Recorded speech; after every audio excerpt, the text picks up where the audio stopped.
Hey cannabis investors, I hope you're all doing great and I want to welcome you back to my channel.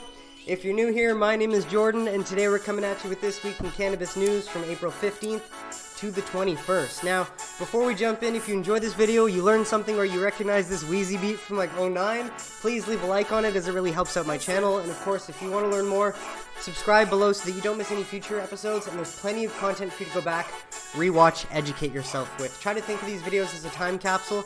I've tried to put all the news and facts in one place so that you can watch episodes over time to learn about the evolution of the U.S. cannabis industry, identify top U.S. MSOs that you keep seeing pop up that you think will be worth more in the future than they are now based on their current market caps, and take advantage whenever you feel ready if you wish to do so. Well, obviously, we would have welcomed an announcement from the DEA this past week indicating they're finally doing their jobs and taking a step towards ending the baseless discrimination towards plant users. And it's not like the 440,000 in the industry aren't still waiting on Shmuck and Congress to do their damn jobs and pass safe so they can access bank accounts, for crying out loud. And so while all that is true, I'm still more optimistic than ever because at least the numbers aren't lying.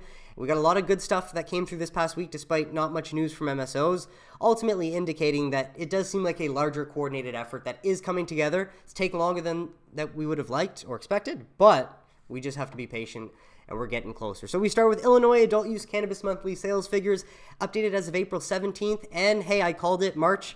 We did at least blow January and February out of the water. Not as high as last December, which is still the record, 153.9 million, but up to 148.8 million, up from 135.5. That's quite a jump. 12 million at least there, I think, just rough off the cuff math. But total items sold up to 4 million or over 4 million. 14.4 million from in-state sales and 34.4 from out-of-state sales. So love to see it out of Illinois. As always, links will be in the comments. But rolling through, Missouri cannabis sales reached new record of 125 million in March. As they continue to show off their hot market. Sales topped 108.7 million in the adult use side, with 16 million on the med side for 124.7 million, according to stats from the Department of Health. So I'll put this link in the comments if you wanted to go through that and learn about the new Missouri market. But a wild stat down here is total sales since the state began tracking cannabis commerce also reached 2.29 billion last month. But I do believe that includes medical and then turning on for adult use last year. And I believe Maryland did turn on after Missouri, so they're the most recent market. But all of this from 218 licensed dispensaries. Obviously, the more legal outlets that you open to compete with the black market, the more legal money you're going to have flowing back into the economy. Why New Jersey has taken so long and they're only at, say, 120, or New York with 40 legal stores, it's mind-boggling. You have to try to do such a bad job in order to get those results. And so seems like new permits were handed out, lots to look forward to in Missouri, and as always, those links will be in the comments. But these very interesting findings from something called Numerator. It looks like it was a 6,000 person survey. There's a bit more here. I'll put this link in the comments if you're interested. But findings speak for themselves. 36% of cannabis users report reduced alcohol consumption since using cannabis products. Now, if you were to Google how many people die from alcohol annually in the US, rough numbers, more than 178,000. That's unfortunately a lot. How many people die globally from alcohol every year? 3 million deaths. I'm just looking at the first numbers that pop up. How many people die from cannabis every year directly as an effect? It's still a big goose egg from my understanding. And so if you consider the fact that 36% of cannabis users reduce their alcohol use, this is a massive public health victory to be celebrating, and the plant is saving lives. And you have to be just a dumb-ass prohibitionist moron to have your head so far in the sand or up your own butt to just not be able to acknowledge that. 31% say they spend over $100 per month on THC products, and I would fall into that boat too. While some interesting findings here, and I would just encourage all of you to delete these apps because you're overpaying for convenience, and it's just not worth it in the long run. I've never downloaded one of these apps, and I'm grateful for just never succumbing to that. Anyways, 6,000 people surveyed, recent survey. Cannabis purchase data findings include, so you can pause to read if you're interested. Don't want to make this video too long again. All the links will be in the comments, but then more survey findings include some interesting Gen Z trends and stats, which, hey, we wouldn't know if we didn't fortunately have some people asking these questions to get these results. And so with that, happy to share from Todd Harrison as well as apparently 25% of Americans consume cannabis on at least a weekly basis. Again, a massive public health victory when you look at the actual stats behind other substances that are treated a lot less unfairly. So this comes from a Harris poll. I'll put that link in the comments as well. But top highlights the status of cannabis in 2024. So if you wanted to pause to read, or you can grab this link in the comments, theharrispoll.com, essentially the results of the survey, 25 pages of consumer habits and data interesting for those that might want to take a look. And so with that, some updates from this past week. And again, while the DEA is dragging their feet and taking their sweet ass time for whatever reason, part of the political plan, I imagine, we did at least get some updates from this clown in the White House mentioning that the review is now in the hands of the DOJ. And remember, the DEA is technically part of the DOJ. She mentioned it on Monday and on Friday. So we're going to look at the first clip from Monday, April 15th. Here's the full video from the White House minutes ago. The question was related to the National Cannabis Policy Summit happening this week on April 17th. Just go ahead. Thank you. So this week, a ton of people will be here for the National Cannabis Policy Summit, and there's currently still a patchwork of state marijuana laws to regulate the drug safety, including whether there are traces of lead in products. Since traces of lead? And prohibition, you can't have lead in cannabis. One is still illegal at the federal level, but becoming more common at the state level. Is the administration doing anything to try to improve safety regulations of products or any consideration of legalizing marijuana moving forward at the federal level? So I will give you a little bit of an update. So as you all know, the President asked Secretary of HHS and the Attorney General to initiate the administrative process to review how marijuana is scheduled. HHS has concluded their independent review guided by the evidence. When you actually follow the science? Scheduling review is now with DOJ, and any input should be certainly directed to them at a time and in a manner they say is appropriate. So this is a matter at this point, now that HHS has completed their review, it's in the Department of Justice, and they can speak to where marijuana rescheduled. And so she's not wrong by saying the Department of Justice, because technically the DEA is within that. But so that was Monday, and then this was Friday, which we'd love to see this. KJP again reiterates that the rescheduling review of cannabis is still ongoing and in the hands. And so not really anything different, but I will slow this one down too, and let's listen. Ahead of the cannabis holiday 420, a few advocacy groups, including Oh, this guy's too slow. And SPLC, sent a letter to the president thanking him for his actions on marijuana reform, but they say that it falls short of promises he made when he was a candidate in 2020 that he would decriminalize marijuana. They acknowledge that the rescheduling of marijuana is an attempt to address racial equities, but they say that it doesn't go far enough. The president publicly support decriminalization. Does the White House believe that it has done enough as it relates to the issue of marijuana reform? I mean, look, on decriminalization, the president has been very, very clear. He doesn't believe that anyone should be in jail or be prosecuted just for using or possessing marijuana. He continues to say that. He believes that. As you know, he asked the Secretary of HHS and the Attorney General to initiate the administrative process to review how marijuana is being scheduled. HHS concluded their independent review, which was guided by evidence, by science, which is what we believe here in this administration. Not on a lot of things, but hey, at least she's acknowledging again that this review is in the process, so it's gonna come. And now the scheduling review is now with the Department of Justice, and so certainly the process is still going, the review is still going, so DOJ has this, but the president has been really, really clear about how he feels about the people being prosecuted just for using or possessing marijuana. That has not changed, and now HHS has did their review, and now DOJ. I haven't heard Biden say that in how many years? It's just her repeating that talking point. Any future announcements, whether future pardons or that's not really important. So the good news is, though, is that it's still in the hands of the DEA. And so with that, though, is SAFER still in play? Who knows? It's always been the carrot that's led us on and got us hopeful. But Sherrod Brown is ready to do some horse trading with the House, saying we want to see a package with safer banking, with recoup, with making sure crypto has consumer protection. Main thing, it's including the Safer Banking Act, and this will likely be included in that FAA reauthorization that must pass by May 10th. This is the best odds of getting this passed, finally, after however many years, and the fact that it passed. The House 8 times or 7 times, ridiculous. So anyways, this is that video, essentially.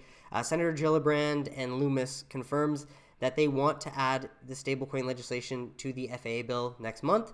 Interviewer also mentions he's heard it'll be in a financial services package along with cannabis banking. I'm not going to play the video because it's a bit long and kind of boring. You can watch it in the comments if you'd like. Joe Greisler, great comment down here. She didn't even deny or hesitate when Sorkin mentioned the add-ons. Just a little more confirmation that the play all along seems to be slipping safer into the stablecoin bill, adding all of it into the FAA bill, and then getting it passed. And so I know we've heard empty promises like this in the past, though. Take this with a grain of salt, trying to put all the pieces together with the sources given, but I believe Lummis and Gillibrand are also sponsors of SAFE, or they at least support it. And so if we scroll down here, a little bit of more clues. Just before the Lummis-Gillibrand stablecoin bill dropped yesterday morning, Wednesday morning, Senate Banking Chair Sherrod Brown signaled on Tuesday that he's willing to consider the House Financial Services Committee's Clarity for Payment Stablecoins bill. Sounds like now he's willing to consider it as long as, because up until now, Chair Brown has expressed only anti-crypto views. But according to Politico's Jasper Goodman, Brown was ready to do some horse trading with the House, saying, and we saw this quote earlier, we want to see a package with safer banking, with recoup. So it seems like I'll become more crypto-friendly if you're going to allow me to slide safer in there.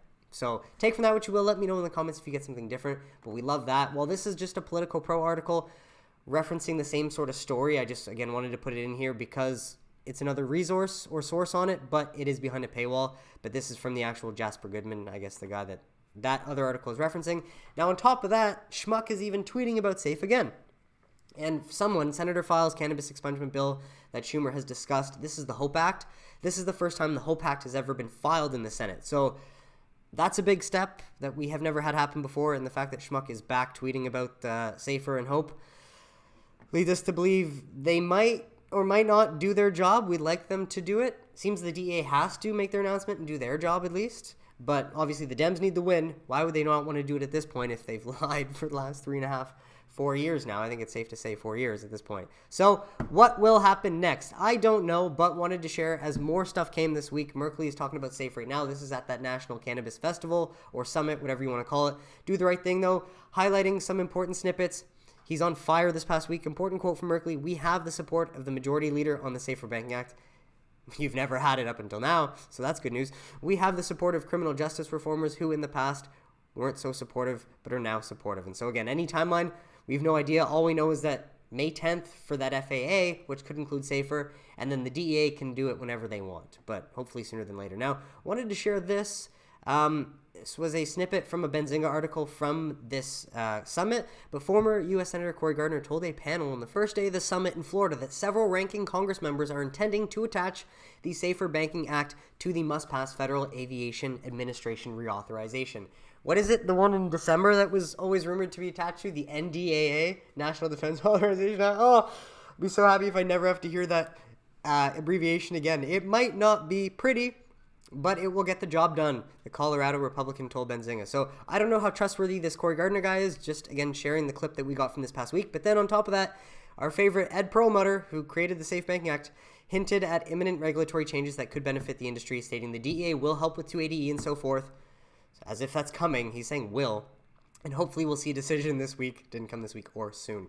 Our favorite word. And so, just to reiterate, this is the same story about the HOPE Act being filed in the Senate for the first time ever. And I want to give a shout out to the Dank Informer for tweeting that, because I didn't figure that out myself. I'm pretty sure he was the one that tweeted it, and I just remembered it so that I could say that. All that to point out is that Jacky Rosen was the senator that filed the HOPE Act, who's also a big advocate for SAFER. And so nice to know that a lot of the senators in play with the Stablecoin Act and trying to get things in motion are all supporters of SAFER, finally coming together to do their damn jobs, let's hope. And so with that, another one from Do the Right Thing, MJ Biz. Rumors swirled this week that the Department of Justice's Office of Legal Counsel had already made up its mind. Blumenauer also heard these rumors, he said Friday, and as recently as yesterday talked to some high-level people in the Biden admin. Essentially, the decision is already made. It's just a matter of when are they going to make the announcement based on the best political timing in their view. Again, right out of our hands. Nothing that we can control, just can plan accordingly for our own situation. But there is the assumption that this is going to move forward, it is going to be positive, and it is going to be embraced when it finally fucking happens. In case you missed it from Weed Street 420, Marijuana Moment reported on March 11th that HHS officials have requested information from the DOJ's Office of Legal Counsel on the legal implications of rescheduling. And then today, Anthony Varrell of the Dales Report reported that the OLC legal opinion is done and ready to be published to validate the Schedule 3 recommendation, according to a source of his. Now, the source, obviously, we don't know who it is. Huge news if this is true. When are they going to publish this opinion? That's the main thing. It seems like it's more of a, political play, and they're going to announce it when the timing works out best for them in their view. But the legal opinion from the OLC could be the solution to avoid UN treaty issues and potential legal challenges. Schedule 3 is a done deal, if this is positive, obviously, and apparently it's because the OLC legal opinion is binding. And so it's basically the executive branch considers OLC opinions as binding interpretations of law. That would make Schedule 3 a done deal. I don't know if this has been released yet. I just did see this and wanted to add it in because obviously if the source is true and if this were to come out, say, next week, hallelujah. But let me know in the comments if you know more about this. While one indicator, though, Dougie Kass, someone with a lot more experience in investing, running a hedge fund than likely a lot of us have, he's gone bearish and bullish and bearish, but he has apparently gotten heavier and more involved in cannabis today than he's ever been. As earlier today, I moved to a very large. I've also initiated a position in TrueLeaf, and I'm adding in CureLeaf. And so this was April 17th. If we were to jump over to this one, which I believe came out on April 19th, there has been a steady buyer in MSOS over the last month or two. I believe it is one or two buyers, and they have likely accumulated 5 to 10 million shares of MSOS. That's obviously awesome for them and awesome for us, because if someone has faith and wants to buy 5 to 10 million shares. They plan on making more money than we do. But the fact that Doug is sort of paying attention, noticing this sort of pattern and then mentioning it, clearly leads him to believe that he's bullish in his newly large taken position, and also seeing that there are other people also seeing the same opportunity. Now, as always, take from that what you will, folks, but last one to highlight Todd Harrison sharing what Beacon has to say. Thanks, Todd, for sharing this. Otherwise, I wouldn't have access to it. But the process started with politics and will finish with politics, as it always does when most is based on political science. Biden announces the review in October 2022, right before midterms, for a reason, and he is very focused on delivering a win that ensures support from young voters this November. Doesn't it all make sense? And as if it could have been so clear taking a step back, but not realizing, having the goggles on, wanting to make money so quickly. But hey, what a ride it's been. I hope you've enjoyed the videos. I hope you've learned a lot. I hope you've had a good time. And I hope we get rewarded very handsomely this year and into 2025. So pause here if you'd like to read. While from Bloomberg, just highlighting some nice headlines we're seeing in mainstream outlets. Cannabis stocks gain momentum on cannabis reform hopes. 2 cannabis funds have beat the S&P 500 in the last 6 months. Fascinating. I imagine MSOS is one, and then weed being the other one. And then investors see major upside for the industry with policy change. Like, where do we ever see headlines like this, positive towards cannabis, if we're not going to see something come at some point? I mean, we're all expecting the DEA to do their job. They're a month and a half late, so it'd be fitting. Now onto some state news, because we've finally gotten there. Jersey up to 131 cannabis dispensaries. Took a while to get going, but full ramp-up mode in 2024. Connecticut and Ohio probably next in 2025. Now, again, this is so sad. A measly 131. There could be so many more. And for that reason, it seems like wholesale is going to be the game in New Jersey going forward, which I imagine a lot of MSOs didn't plan for. Curaleaf has a large cultivation there, so I imagine they're definitely happy if that's going to be the case. I don't know, but just notice this comment. So let me know if you know more out of New Jersey. But at least, hey, 131 is better than the 40 they started with. While out of Utah, medical cannabis card holders blaze past 80,000 as of April 19th, 2024. Nearly 83,500 Utahns held cannabis cards at the end of March, a 19% year-over-year increase. And why it matters, the state generated $138 million in revenue from medical cannabis sales last year, up 16% from 2022 also. And as more people get access to a safer, non-addictive medicinal alternatives, we see more people turning away from alcohol, for example, which would lead you to believe on a wide scale would lead to less overall harm and deaths, as alcohol is a hell of a drug. While from Metro Times, Michigan, and the benefits they're reaping in from ending cannabis prohibition. Their communities are raking in the benefits of legalized weed. This is from April 17th. The cannabis industry has seen tremendous growth in this state, especially since adult use launched in December 2019, with sales hitting unprecedented levels. 2023 licensed dispensaries rang in a record $3 billion in sales, 25% up from the year before. The 10% excise tax on rec cannabis sales, hundreds of millions of dollars has gone back to local government funding, schools, and roads since 2020. How is that not a victory to celebrate? So lots of detail here if you wanted to go through it. Pause to read as I bring you down. It's longer. You can grab the link in the comments, but I did find one other thing I think I would reference. Cities have also reached agreements with cannabis businesses to provide community benefits, a perk that no other industry provides. No other industry does this shit. Do not be canceled out because no one talks about what benefits the cannabis industry is doing. They're doing a ton of benefits. They're going to be known in time once this stigma goes away, but you just can't make this shit up. So happy to be helping change the status quo for the better and investing in these companies. One of the few industries that are actually giving back to America. American-made, American-grown. It's that state-led growth story. While New York officials outlined 5-point plan to combat illicit cannabis shops. Yeah, right. And so whatever they say, you can't really trust or believe, but seems like New York finally trying to crack down on the however many thousands. Now they say 2,000 or more. We were getting estimates of 5,000, 7,000 before. But they've been letting these go on for 2 years now, while they're only at 100 legal. So riddle me that. You got to fire all these incompetent people and replace them with anyone else. Trying again after falling short in 2022, activists file cannabis legalization initiative for November ballot. And so trying again, under the new measure, adults 21 and older would be able to possess up to 1 ounce of medical flower, 4 grams of concentrate, and 300 milligrams of edibles that they could buy from a limited number of licensed dispensaries. Why a limited number? Adults could also grow up to 3 plants for personal use with a 6-plant cap per household. Like we've learned, a limited number is not the smartest way. Be like Michigan, be like Missouri, be like Maryland. for fuck's sakes. And in order to make the November ballot, advocates will need to submit at least 15,582 valid signatures from eligible North Dakota voters by July 8th. So, hey, the race is on. Good luck, folks. Hopefully they can get it this time. Well, only news really out of a company this past week worth sharing is that Canopy Growth, a shitty company, but a lead Canadian LP bull when the cycles turn, for whatever reason, still is the case. But Canopy announces CBI conversion to exchangeable shares and newly constituted board of directors. A lot of technical financial jargon that I don't understand in here, but what I get out of this is that they did reduce their overall debt by $100 million, which can be seen as a very good thing. So more here if you wanted to pause to read, otherwise link is in the comments. And if you want to add on, if you can decipher any more of this on how this is beneficial for Canopy and potentially the industry, do let me know in the comments, please.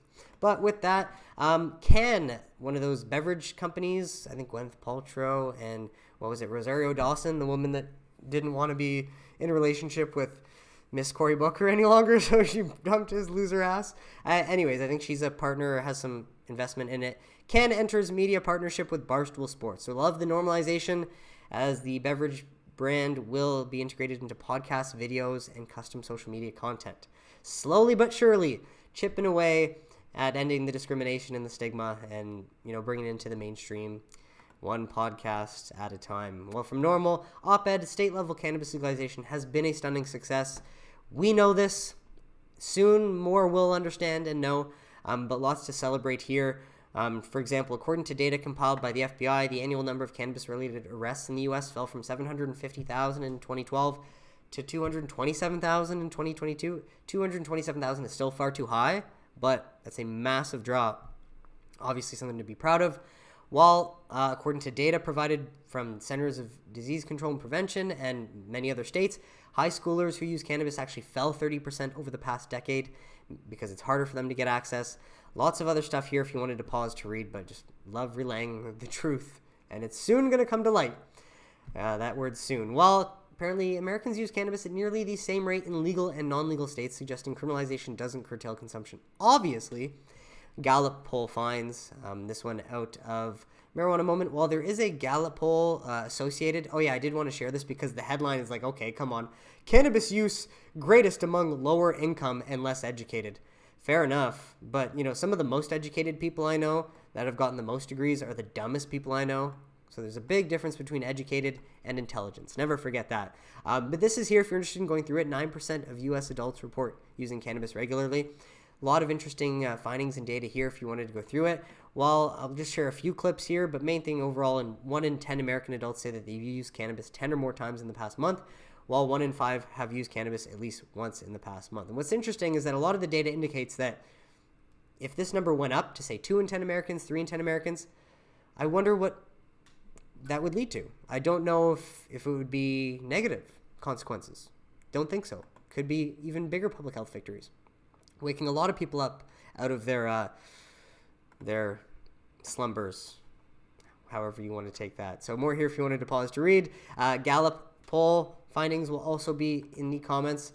While from Las Vegas Weekly, as Gen Zers forego alcohol at entertainment events, cannabis consumption lounges can fill a gap. So again, more positive press towards this plant. This one as of Thursday, April 18th, mostly based out of Vegas, as more and more consumption lounges are finally being approved there. So good for cannabis users and anyone that's going to vacation there. I haven't been to Vegas yet, but I'd like to go there at some point.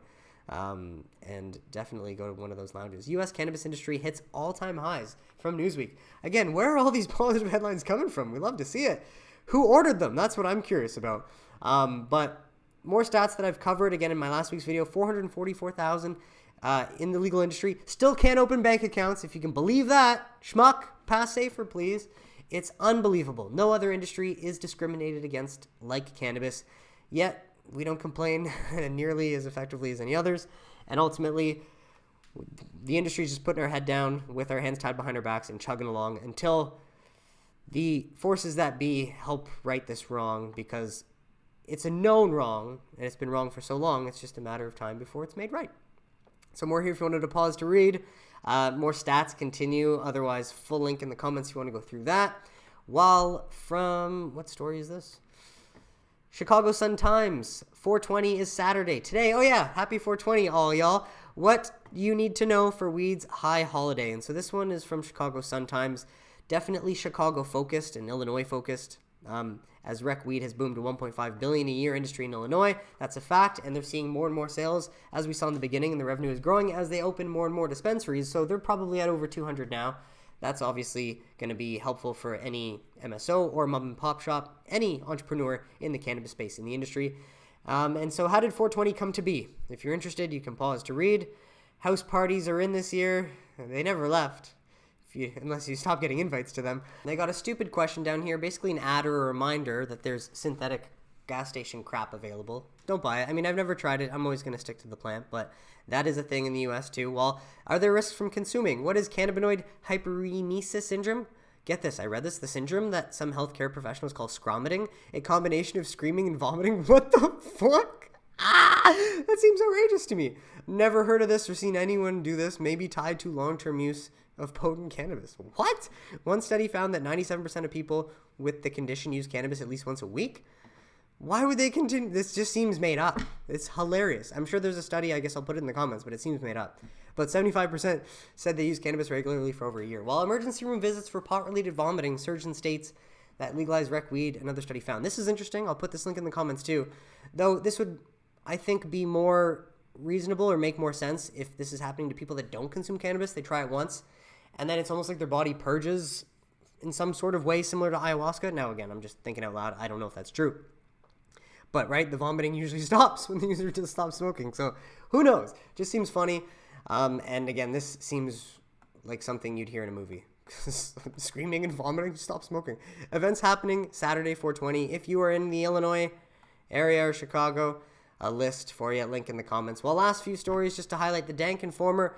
This is a long one that I didn't necessarily read all the way through, but I wanted to feature it because at this point in time, with all the writing on the wall, especially Germany literally taking cannabis off their narcotics list, and then the Florida Supreme Court ruling in the favor of voters, the price action that we're seeing just screams manipulation from whoever knows how to do it, and I don't know how they do it, but thank you, Dank Informer, for snapping and going into a long thing on how it's possible. So I do plan to go through this later, but I wanted to share it because it just does seem like they're literally called market makers, and what is their job? To make the market based on the bids and asks that come in, right? So obviously it can be done. And on top of that, in the last few years, we saw big banks like Bank of America or Chase basically say, we're going to stop custodying cannabis stocks. So if you own them with us, you have to sell for major loss. We're getting rid of them. Falls into the hands of anyone that's making money shorting it for however long they can short it for, knowing that some catalyst is going to flip, and then they're just going to go fucking long and make money back up with us, I would imagine. Plus, the fraudulent Schedule 1 classification must make the environment a hell of a lot easier to get away with the shenanigans because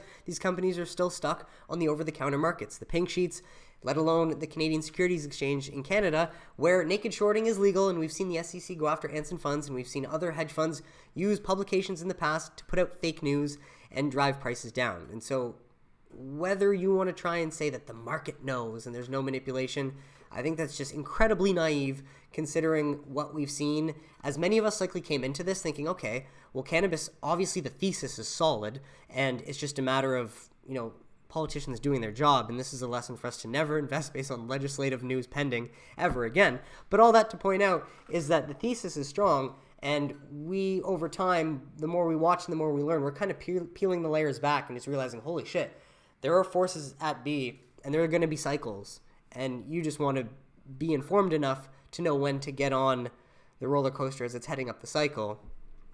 And I just imagine the people making money shorting this all the way down are going to flip long and make money all the way up. And to add to that, it's not like we can't see the short shenanigans going on. If we go to Shortdata.ca, largest short positions, Canadian Securities Exchange, increase the short positions in a lot of these MSOs. So again, yeah, maybe the shorts are right, and it's just more lip service. It's possible, but it's hard to think that's the case with the extra DEA factor in the background because they're not subjected to Congress in that same sense. And it's just hard to imagine that the cannabis companies that were valued collectively at this point in time in 2021, 3 years ago when they were half the size, making a portion of the revenue now, and collectively they're down here, like, you cannot tell me that this isn't setting up for just what we saw in Canada in 2018. Just a much bigger version. And I just wanted to try and pull that up quickly to show y'all. I'm sure you've seen this graphic before if you've watched my channel, but, right, we're setting up for Something like this, hopefully. This, to me, is what happened in 2021 in the US. And then this is going to be 2024, 2025 of some sort. Let me know what you think in the comments. I could be wrong, but of course I've put my money where my mouth is and bought my ticket and I'm ready for the ride. Now I just had to share this because it is 420, so wanted to share the best commercial ever. And I say that because when you look at the average commercial over the last however many decades, they're so bad, they're so dumb, they try so hard and are just pathetic. And this one is like a commercial that you'd watch and be like, wow, that's not only possible with cannabis and nothing else, but that seems like the best Christmas morning, and wow, this just makes me want to spend time with my family and get closer to them. What other substance fucking does that, right? So happy 420, all of you, and let's enjoy this commercial together as a family.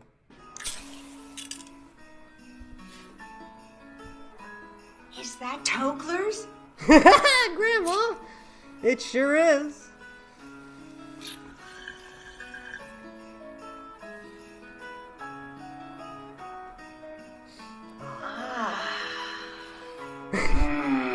Tokler's in the morning. Oh, man.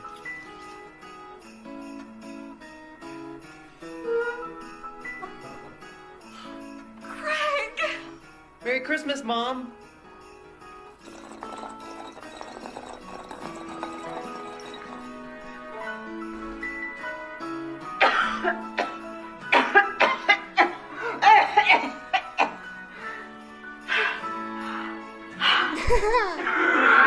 The best way to wake and bake